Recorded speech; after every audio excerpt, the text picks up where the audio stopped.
The thoughts and opinions of Skylar Sylvie expressed on this show do not necessarily reflect those of the Grimm Times podcast or Jeff Jarman. Thank you and enjoy the show.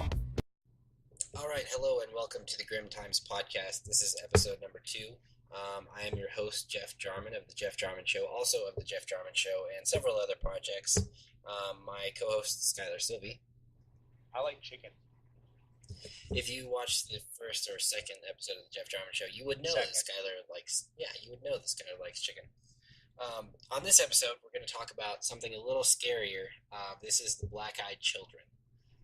This phenomena has been picking up, especially since the 1980s. It's been recorded throughout history, but more rarely, really.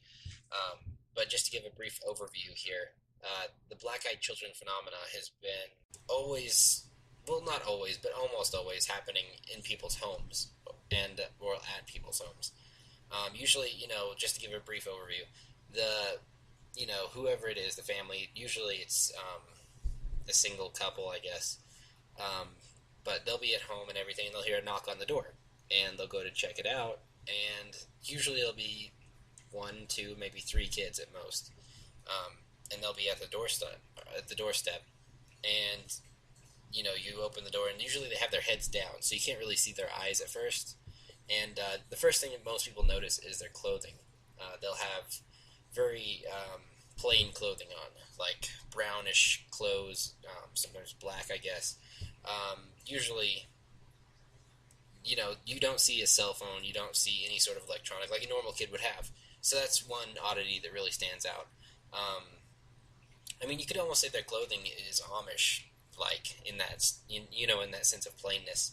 But they're always facing down, and then when they do look up, finally, people notice immediately their black eyes. And we're talking not just the pupil being black, but the entire eye. There's no white. It's all just black. And for some reason, people just get this immense feeling of fear. It's not just the sight. It's like an emotion. It comes off of the children or something like that. But, and they always ask, can we come in? They always need to be invited in to the home. And usually they'll want to use the phone, or they'll want to, just come in, and they'll say, it'll only be a minute. And they'll say really weird things, like they'll say things that normal people wouldn't say, like, is it food time? We wouldn't really say that. We would say, is it dinner time? Is it time to eat? No, they say, is it food time? So this adds to the speculation of whether they could be extraterrestrial, because, they wouldn't understand our language perfectly, maybe. They could be transsexual.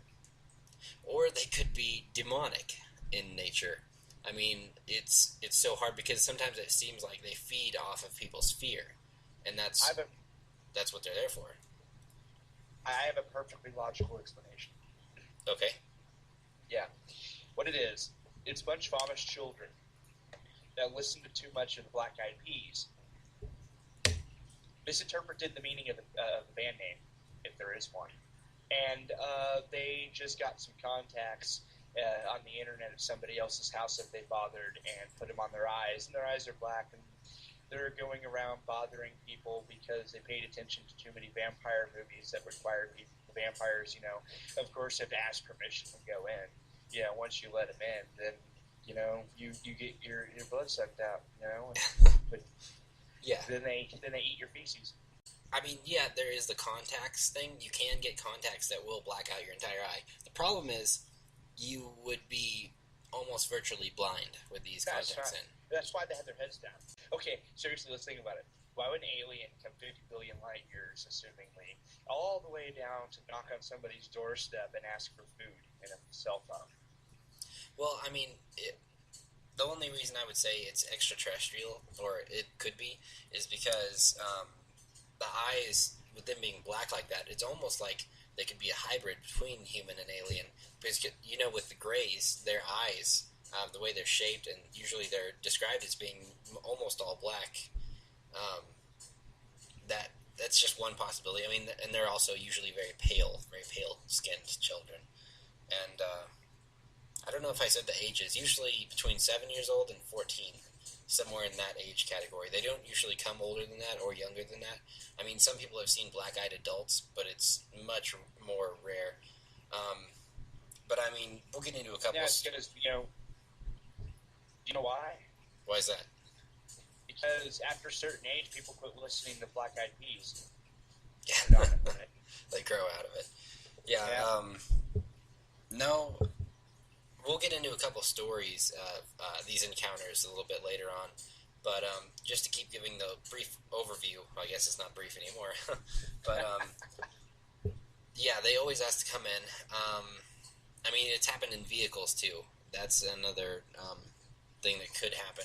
But I mean, and the interesting thing is, for anybody listening to this, sometimes after you talk about this sort of thing, it can almost manifest it. So I mean, David Weatherly is one of the top researchers in this field, and he put out a book called The Black-Eyed Children. You can get it on his website.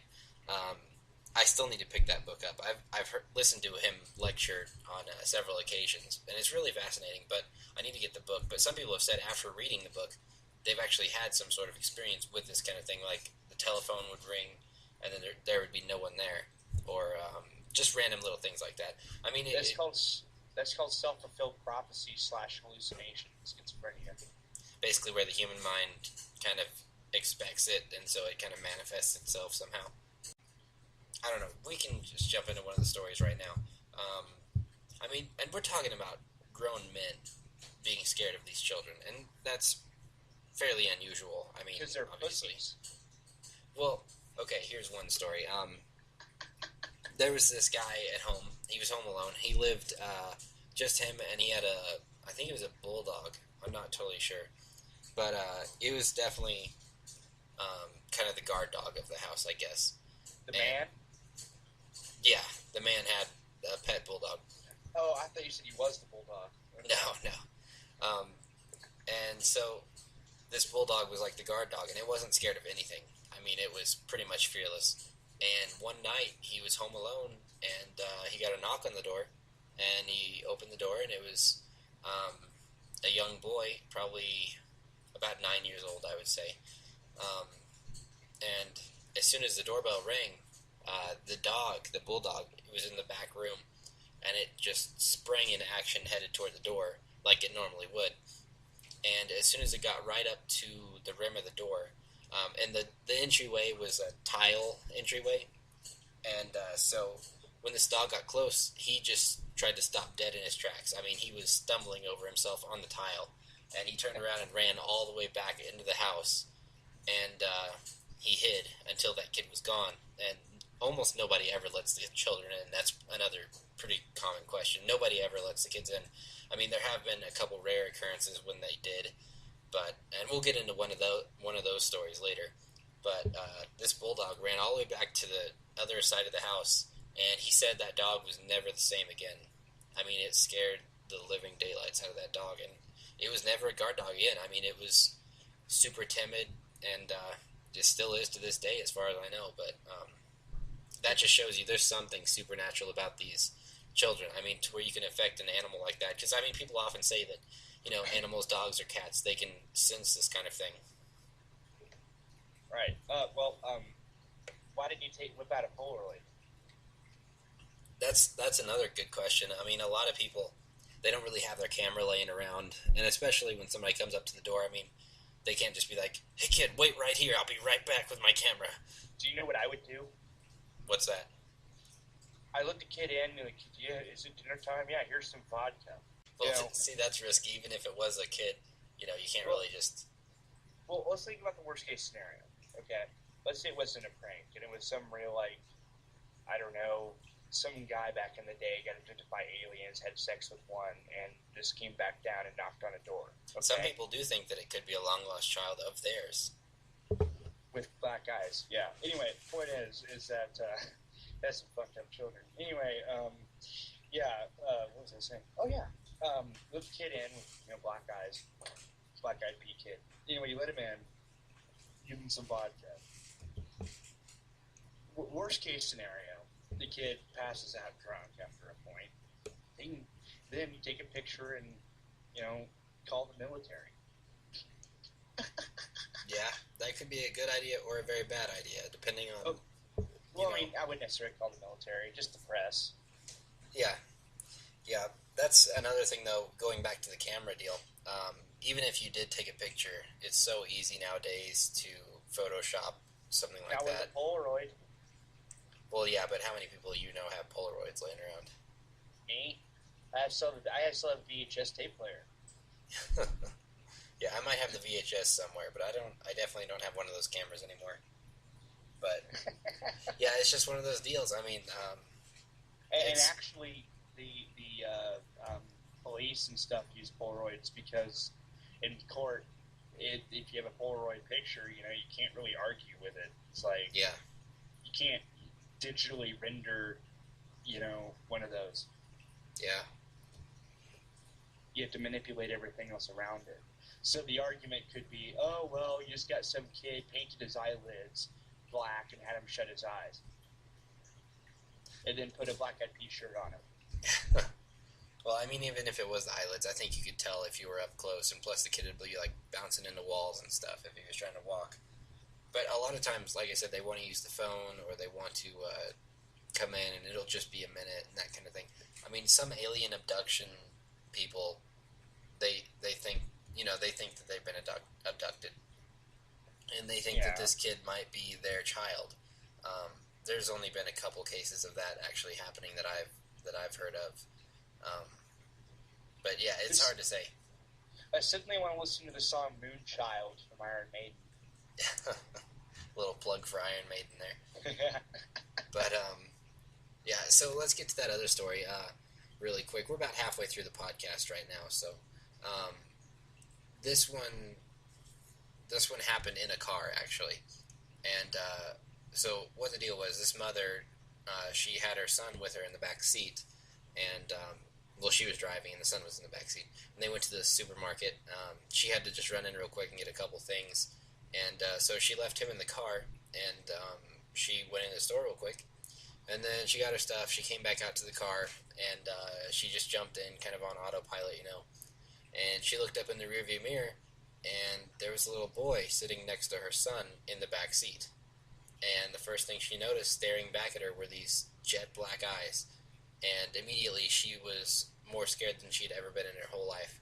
And she got out of the car, ran around to the side, snatched her son out of the car, and she asked him, like, why did you let this kid get in the car with you? And he said, well, Mommy, the boy wanted to come in and play. He wanted to come, so we were going to go back to my house and we were going to play. And so he gave the boy permission to get in the minivan with him. And so yeah, that's what happened there. And okay, there's a flaw of this whole story. What's that? No woman goes to the store real quick. It doesn't happen. It's like, oh, I'm going to go get a gallon of milk. Okay. And then she comes out with a full minivan full of freaking, like, milk and soda and beer and chips and, you name it. Like, the whole freaking back end full. She comes out of the store with a fucking cart full of shit after saying she's going in to get a gallon of milk. There's no, like, I'm going to go to the store real quick. That is true. That's true in most cases. But this one was the exception, I guess. But, yeah, right. The one woman on Earth who went completely out of her way with her kid to get to the store real quick. Yeah. And then, I don't know, why would you take the kid if it was real quick? Just leave him at home. Yeah, maybe they were on the way home from school or something, I don't know. But to follow up with this story, after this happened, the boy was gone, by the way. They looked back into the car, or it was a minivan, but they looked back in the minivan, and the boy was just gone.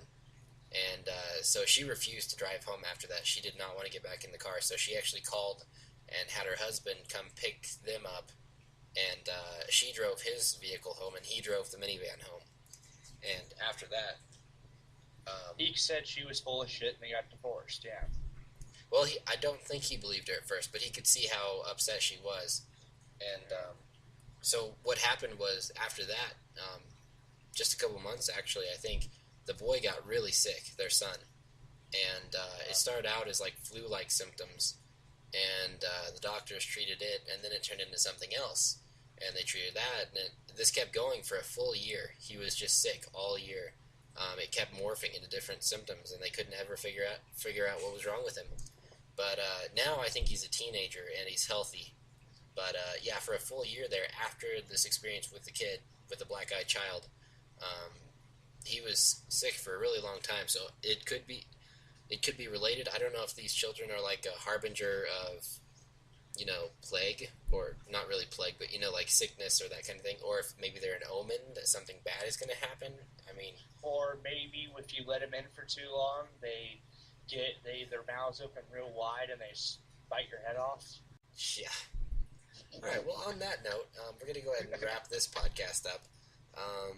The next podcast will most likely be discussing drones and what what the government is doing with those things, and what basically all the information we know about them right now. And then in the future, I plan on having several more shows about the demonic and paranormal area of things. So we'll see where it goes. And then we're also going to have an episode of just ghost stories, just a full 20 minutes of just different stories. And then unexplained mysteries like the Loch Ness penis. Or the Loch Ness Monster. Did you know that Charlie Sheen just took an expedition up there trying to find the Loch Ness Monster? Yeah, he also took an expedition to the inside of his asshole and said he had tiger blood. So, whatever. Wait, was that a real thing? Well, not the crawling up the inside of his ass part, but the tiger blood part was. Oh, wow. He went on this rant after he was on the internet about, he was going on about he got fired or said something about Chuck Lorre when he was with 2.5 midget men, and he went on this rant saying, "I have tiger blood, blah blah blah." I'm not kidding. Went on a big narcissistic ego rant. Yeah. Well, I'm not a big fan of Chuck Lorre or whatever his name is either. I mean, he did 2.5 Men and Big Bang Theory, right? Yeah, and House. Oh yeah. Yeah, he seems like a self-righteous prick to me, but... Well, that's fine, but House and the Big Bang Theory is awesome.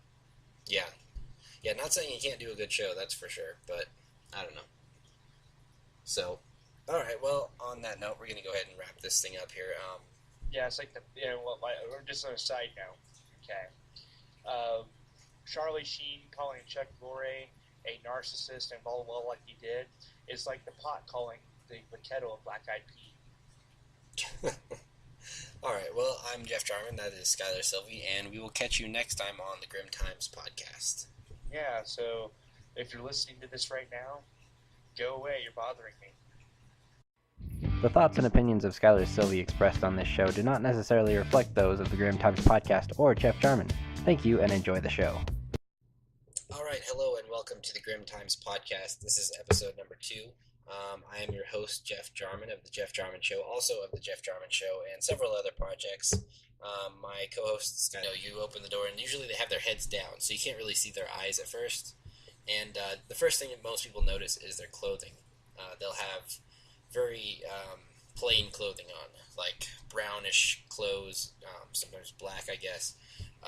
Usually, you don't see a cell phone, you don't see any sort of whoever it is, the family, usually it's a single couple, I guess, but they'll be at home and everything, and they'll hear a knock on the door, and they'll go to check it out, and usually it'll be 1, 2, maybe 3 kids at most, and they'll be at the doorstep, and, Sylvie. I like chicken. If you watched the first or second episode of the Jeff Jarman Show, you would know that Skylar likes chicken. On this episode, we're going to talk about something a little scarier. This is the black-eyed children. This phenomena has been picking up, especially since the 1980s. It's been recorded throughout history, but more rarely, really. But just to give a brief overview here, the black-eyed children phenomena has been not always, but almost always happening in people's homes or at people's homes. Usually, just to give a brief overview,